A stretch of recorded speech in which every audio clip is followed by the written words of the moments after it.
Et c'est quelque chose que moi-même, j'ai réalisé ces dernières années, c'est qu'en fait, la vie est un tout. Et ton activité, ta façon de subvenir à tes besoins doit s'intégrer dans ta vie de manière générale.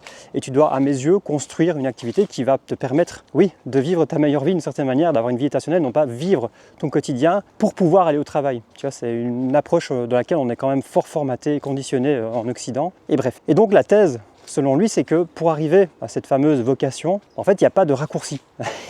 Comme toujours dans la vie, ceux qui te vendent des raccourcis, des solutions miracles, des méthodes miracles, souvent c'est parce que c'est très bien marketé, parce qu'ils ont compris comment activer les leviers psychologiques de l'humain, surtout à notre époque qui veut tout rapidement sans trop d'efforts. Mais selon lui, en fait, chaque étape et chaque stade que je vais t'énoncer ici, en fait, ils sont nécessaires pour arriver au suivant. Et tu peux pas bypasser le truc, tu peux pas faire prendre des raccourcis qu'ils soient une formation magique, le raccourci spirituel dans lequel beaucoup de gens se réfugient aujourd'hui, ou autre raccourci refuge d'une certaine manière qui serait quelque chose qui va être bon de façon temporaire mais qui ne va pas résoudre les problèmes de fond. Et donc il y a 4 stades par lesquels, selon lui, il est nécessaire de passer.